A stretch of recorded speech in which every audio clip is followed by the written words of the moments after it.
Good day everyone, I am Marjabat Solis, a second year nursing student from Batangas State University from Block 2206, and today I will be discussing the pathophysiology of the laryngotracheobronchitis, or commonly known as CROP. So this condition is mainly affects the upper airways, and it is most common among young children. So in this presentation po, we will explore how the infection starts, how the body reacts to it, and how these responses lead to the signs and symptoms we observe in patients. So let us begin with the first step in the process.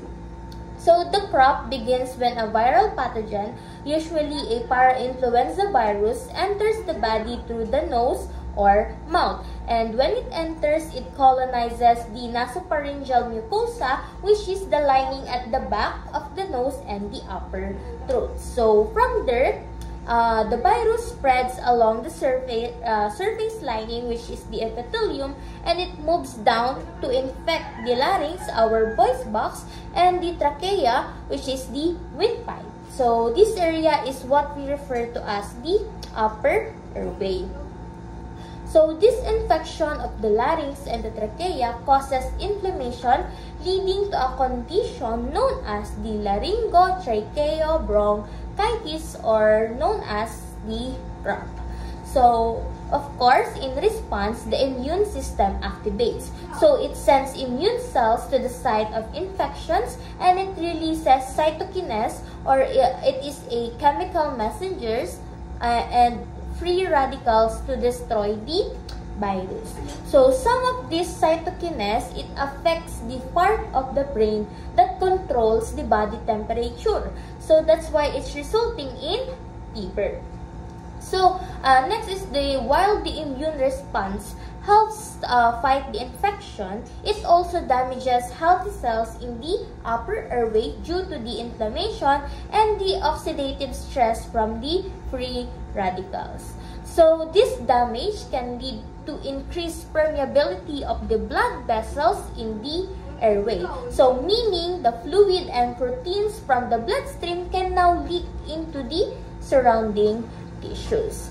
So as a result, the fluid and the proteins leak into the interstitial spaces of the nasopharynx, laryngopharynx, and the trachea. So this causes swelling and inflammation.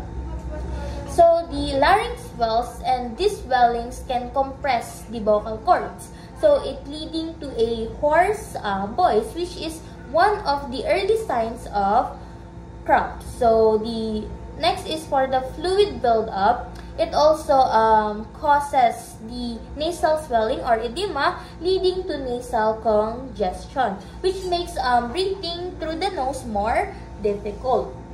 And at the same time, the trachea becomes narrow and blocked.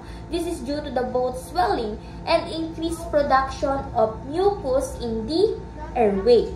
So the infection also damages the ciliary cells. So these cells normally move mucus out of the airway, and when they are damaged, the mucus accumulates, worsening the blockages and causing nasal mucus discharge.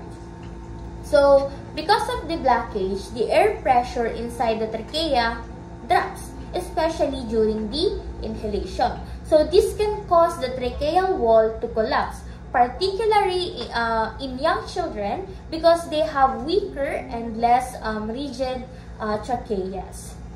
So to overcome the narrowed airway and get enough oxygen, the body increases the effort of breathing. So as a result, the child may enter the respiratory distress, showing signs such as the nasal flaring, which is the nostrils widen during the breathing, the chest wall narrowing, the sucking in of the skin between the ribs, and the tachypnea, which is the fast breathing, and the use of accessory muscles.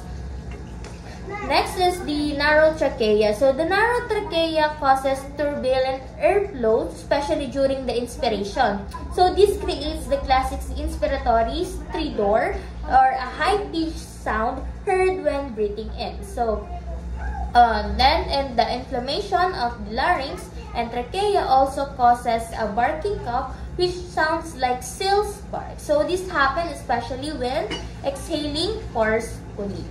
So in summary, the crop starts as a viral infection, but the body's immune response and resulting swelling and mucus buildup cause airway narrowing. So this leads to hoarseness, stridor, barking cough, and the signs of respiratory distress, especially in young children.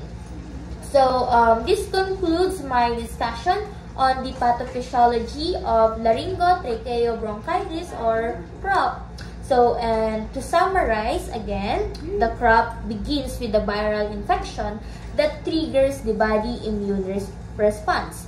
So, it leading to swelling, mucus production, and airway narrowing. So, these changes cause the key symptoms we often see, such as the hoarseness, stridor, barking cough, and the respiratory distress. So, understanding this process help us provide better care and early intervention for affected patients, especially children. So, that's all. Thank you for your listening.